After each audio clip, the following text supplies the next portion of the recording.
Hi guys, welcome to Talk with Nick. Today we have Michelle, who's from Netherlands and is a editor, writer, product specialist, and have also worked in different research projects in laboratories. So it's kind of interesting because we're going to get a deep perspective on internships and how important is a internship in a student journey, even in a professional's journey. So thank you so much, Michelle, for giving me your time.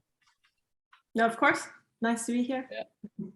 So I have already introduced a little bit, but can you tell me a little bit about your journey in brief? Yeah, sure. So I'm currently in Amsterdam. I just finished my master's actually, but I'm actually from South Africa. I came here to study for my master's. I'm sorry about that. We can have a conversation about cricket for sure. And yeah, but I came here to do my master's in biomedical sciences, specifically specializing in neuroscience. I, at the time, had actually more experience in immunology and infectious diseases, and I just finished my first internship there and was kind of being sucked into a potential PhD and master's position. And then I was like, no, this is not for me. I want international experience. And then Amsterdam was the next destination. So that's where I next went. And then, yeah, 2 years later, COVID and everything included, just finished my master's. And then now I'm currently working 2 part-time jobs, one as a program manager and other as a product specialist for an R&D startup in Amsterdam. And yeah, and then seeing where my next step is going to be. So life is also quite uncertain for me at the moment. Wow, that's really interesting. So you are doing both research and you're also working with a company as a management professional, right?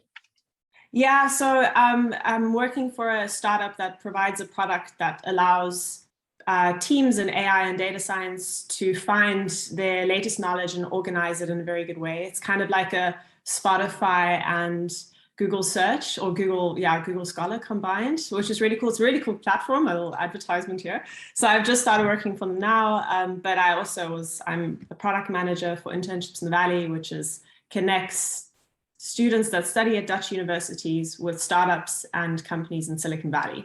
So I work together with the consulate for that. And yeah, we've actually just finished our recruitment campaign and now doing the selection procedure. So it's been very interesting, definitely running that campaign from scratch. That was a huge experience for me.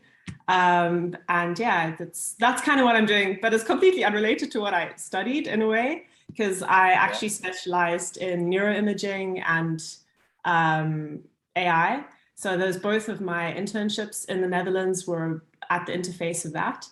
So that's kind of where I want to be heading in my future career. But in the meantime, it always kind of, you miss 100% of the opportunities you don't take, right? So I've kind of gained experience in a lot of different fields. Oh, I really like the way you're talking about your experience and how it's going on. Well, but I really want to talk about internships with you because I saw that you have done a lot of internships. So if you can tell us a little bit about how important was an internship and how important is an internship in a student journey? Yeah, for sure. I think internships are a must. I actually picked my master's in the Netherlands based on the amount of internships they offered. So half of my 2-year degree was literally just internships. So 2 6-month internships in my 2-year master's. I think it's the perfect way to figure out what you're good at, what you like, what you don't like, what you're not good at. It gives you a very good hands-on experience of how things work on the ground. So if you're working in academia, you figure out how teams work, how different supervisors can be, what your role is as an intern as well, for sure. How you take prerogative and how you step up and how you organize. That's something, all those soft skills, besides all the different hard skills that you can learn, that you can't get from coursework, right? So that's where you have time to delve deeper and yeah, also come out with a product at the end of it, usually 6 months, right? So definitely the importance is that's what companies want, right? At the end of the day, they don't want just, oh, she was good at this course, he was good at that project. It's being able to time manage and come up with like a bigger project at the end of the day. I think that's super important. And that's what internships can provide. All right, very well said. And now the question comes, especially in the COVID time, students are coming up to me that it's COVID, they're not able to find an internship. Although now it's getting to, the COVID seems to get finished, things are getting back on normal slowly. But if I have to ask you how to find an academic or industrial internship all across the world, what would be the right strategy for a student? Oof, I think it's super competitive at the moment. I think particularly if you want to go into the lab, it's even more so. The spaces are super limited. So I think it's very important that if you go and contact a PI or a professor or anyone that's working in a lab that you want to go into, then make that first step really well researched. Both my last internships just started with an email, and doing that correctly is super important. And I think if that, my tip would be keep it very short. People are very busy. And then always add a little bit of like, you've done your research, you found out maybe what grant they recently got accepted to, what potential, like, yeah, what is their lab going to be working on in the next 5 years? Drop those hints in that first email, say you're really interested, give a little bit of background about yourself, but don't give the obvious things. Like, they obviously know if you just have the title as internship, you don't need to explain your situation anything more than that. I think it's really, really important to have that step be done well. And I would say I've come out of these 2 internships, and the skills that you want and a lot of the skills that are desired are obviously going to be a lot of the data science related things, particularly in the medical field. That's what I can speak for. You have a much better chance of getting an internship if you brush up a little bit, if you just do one R course, if you just do one Python course, and you say you have that with an interest in big data, for example, in genetics or in neuroimaging, if you want to look at that kind of field, they're super open to that. And they have a lot of the data, and that's the valuable thing. It's just sitting there and a lot of people aren't working on it. So that would be my advice if you are, I can speak for the Netherlands at least, or in Amsterdam, because I was affiliated with 2 of the hospitals there. Yeah, I would say definitely be smart and of what kind of thing you want to gain out of it. But yeah, so if that's like all right, so good answer. that's a good point, because like you mentioned that there is already a lot of data, but there are no people to analyze that data. And especially if you're in the biotech field and there is a biology-based data and you know R, you will be able to do and figure out many more things, even from the research point of view or the industrial point of view.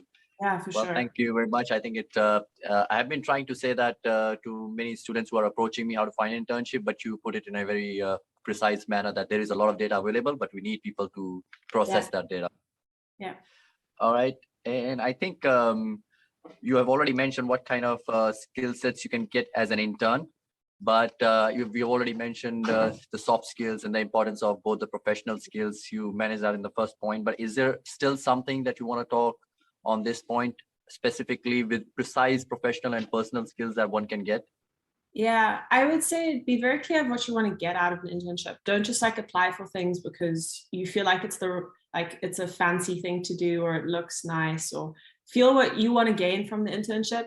And what I realized from the last 2 internships, and now I kind of helped narrow down which internship to look for, was I either decided, was I going to pick based on a skill, or was I going to base it on a topic? So for me, it was, I wanted to learn how to code in Python.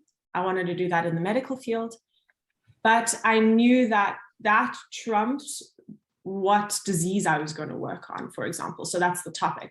I didn't really mind if it was in Parkinson's or Alzheimer's or, I don't know, aging, which is where I ended up going into. But if you really want to work in aging, then pick that topic and then pick other things. Like, you need to prioritize either a topic or a skill. That's what I realized. It's like often you don't look for both, and often you won't be able to prioritize for that often. That's like a dream internship. I would say you want to focus on one specific thing and either pick one of the 2. That's it. Okay. Very well, sir. Thank you so much. And what were the key things that you learned in your internship? Like, because internships are challenging. Sometimes you don't go well along with other people, and sometimes you are not able to establish yourself in the workplace. So how did you manage all those things, and how did you come out of those things, and what were the things that you learned? Okay, these things, now I have got it. Yeah, I mean, I learned a lot about myself for sure. I think everyone does. It's, yeah, exactly. It's an experience. I learned that I like working with people. definitely. My second internship was very lonely. It was just remote because of COVID.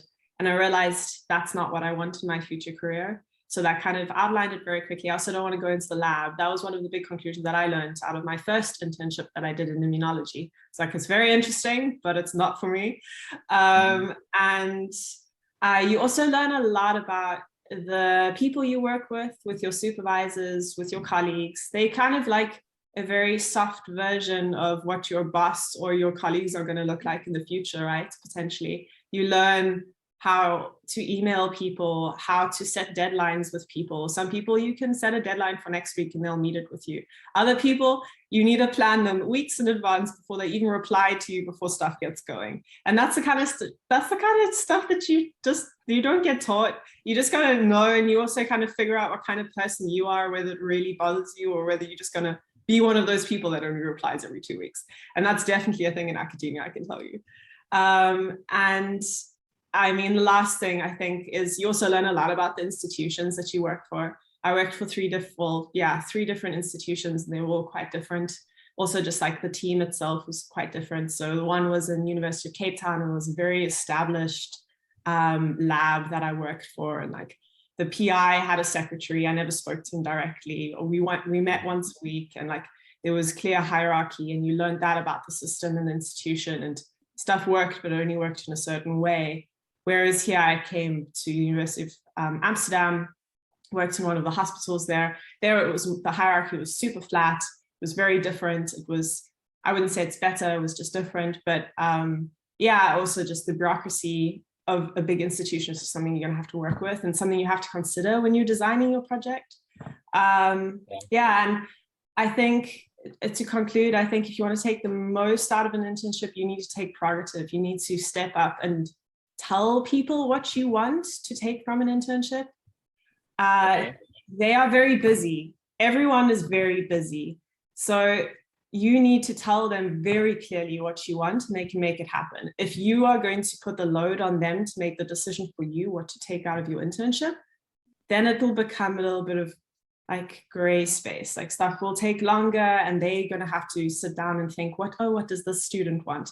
If you tell them exactly, bam, bam, bam, this is what I want to take from it, this is what I want to do, it'll be much smoother for sure.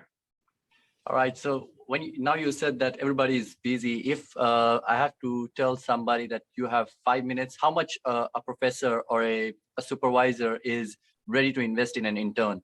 How much time he is giving to read an email? Like, do you think 5 minutes, 2 minutes, 3 minutes? How does a student should analyze his situation? Yeah, I would say always think shorter than you think. I would say give them about a 2-minute read max, even like a minute.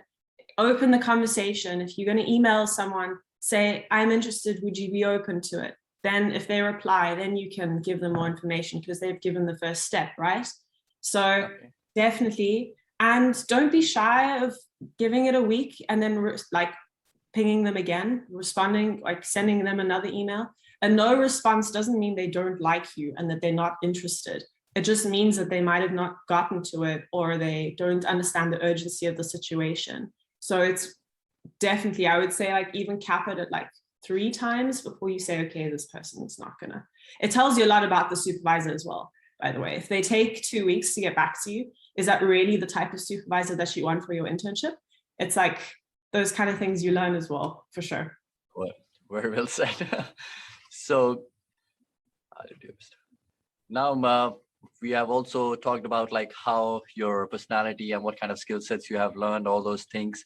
But now if I have to ask you, can you correlate your journey of internships with the present workspace where you are working?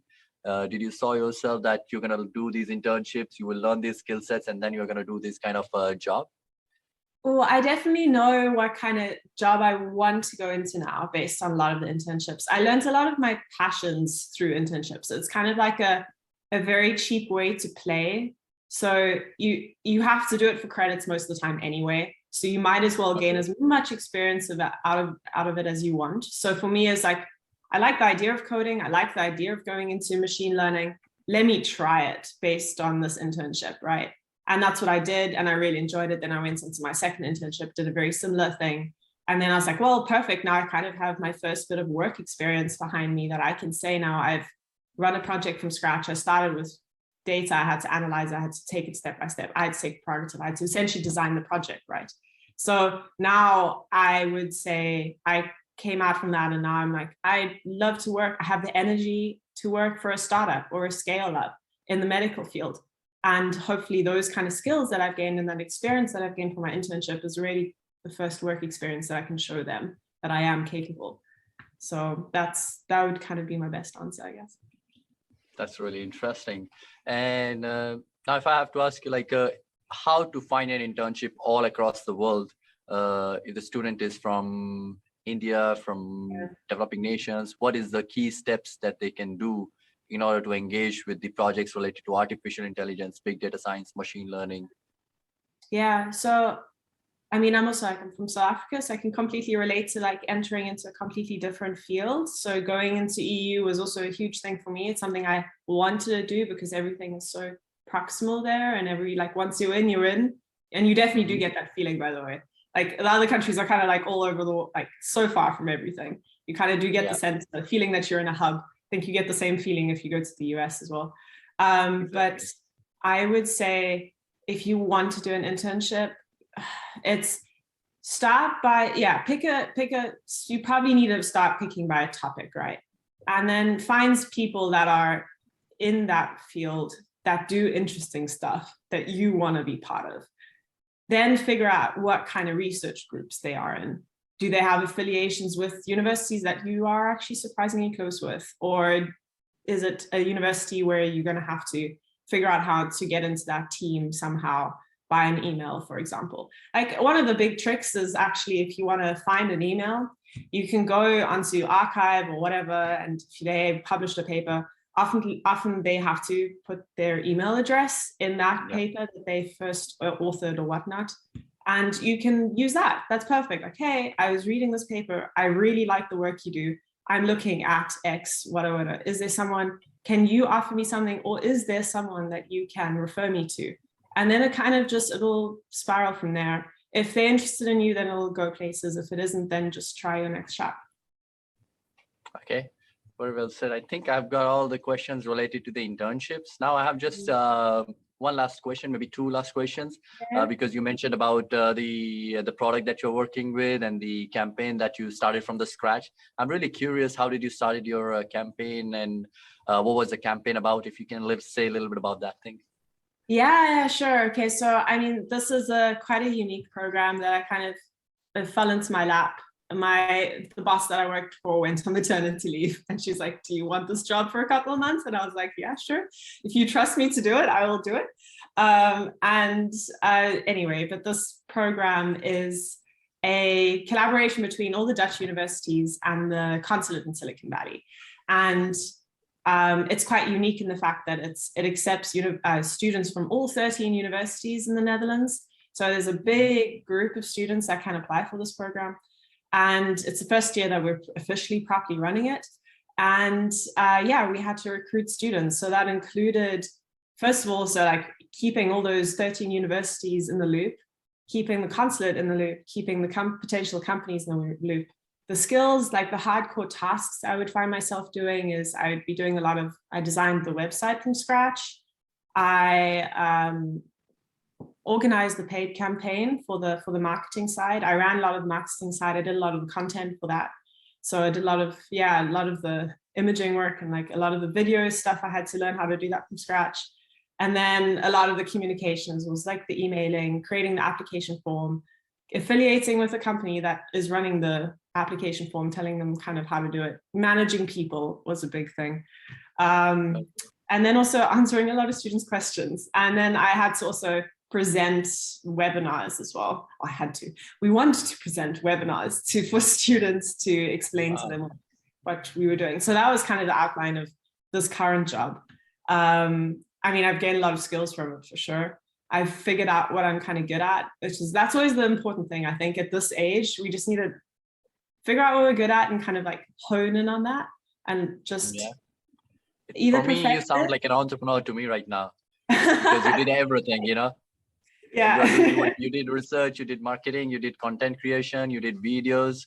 So it sounds to me like an entrepreneurship, really good. For sure. And I worked with the entrepreneurship team at the university here now as well. So that's why I also want to get into the startup space. I don't have this brilliant idea. This is my big issue.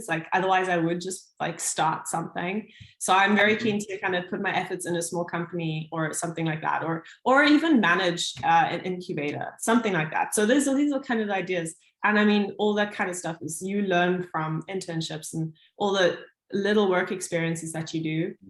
They all kind of build up, and then you kind of find direction from there. I think that's how life is. It's going to be a bit messy. It's going to be a bit on chance, luck and everything, but it works out.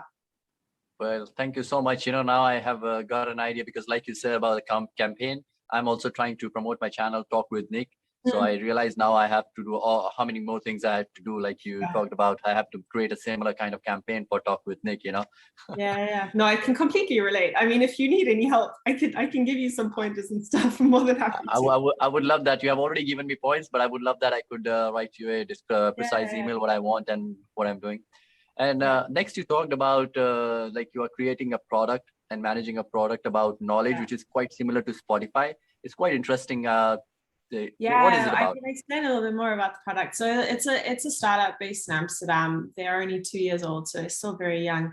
But I'm sure you can relate to this as a PhD student very well. So you have this constant problem of you're on Archive, then you are on Papers with Code, then you are on, I don't know, Google Scholar, trying to find kind of the latest in your field to write your literature review or write your different papers, right? And it doesn't remember your profile, and it doesn't learn what interests you like, and you can't easily share your papers that you found with, I don't know, a colleague of yours in your team. So this is what the startup's kind of addressing, this gap, this problem. So it's a platform that is specifically designed, so it's got a tailored database for AI and data science related topics. So if, for example, I did my literature review on reinforcement learning, I did reinforcement learning in the context of the brain. And I would look at reinforcement learning. I would then be able to find everything from papers, blog posts, Twitter news as well. That was a big thing. And GitHub repositories, you could see immediately if they have a GitHub repo attached to whatever publication they have. And that would come up immediately. It's also based on transformer-based search, so it's not keyword search, so that's much better as well. Then you would take that, you'd be able to tag it, create playlists like reading lists, but instead of it just adding all these papers, it would then be able to learn, like Spotify, based on your playlist, would be able to learn what recommendations you'd like in the future. So if I had put in model-based learning for reinforcement learning, I would tag that, and then it would recommend papers on me based on that topic. Then you can also search people now. That's also a new thing. So if you want to follow DeepMind, for example, then you'd be able to get recommendations based purely on that.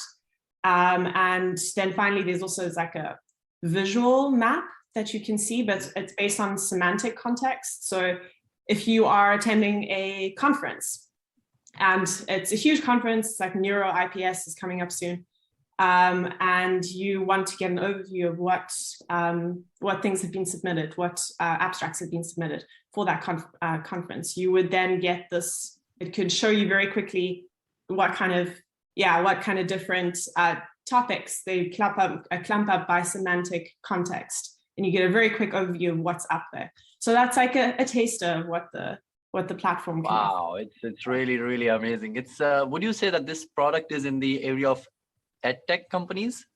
It's an educational tech company, right? I mean, it's not targeted at education though. So it's targeted at companies that all have AI and data science teams, and they need to stay up to date with the latest news and organize everything as well and share it amongst themselves. And it saves them a lot of time, because you obviously don't want your R&D team just to be looking at archive papers with code, sharing static reading lists with each other to know what's the latest in recommendation systems or whatever. So it's tailored more towards that. So yeah. Wow. I mean, a little advertisement for the product. That's pretty great. Yeah, this is really, really interesting. I'm going to look into the companies if they Yeah, have yeah, some more good. information in the website. It would be really, really interesting. Yeah, Well, okay. thank you so much, Michelle. I learned a lot about many Pleasure. things today. It was phenomenal to talk with you.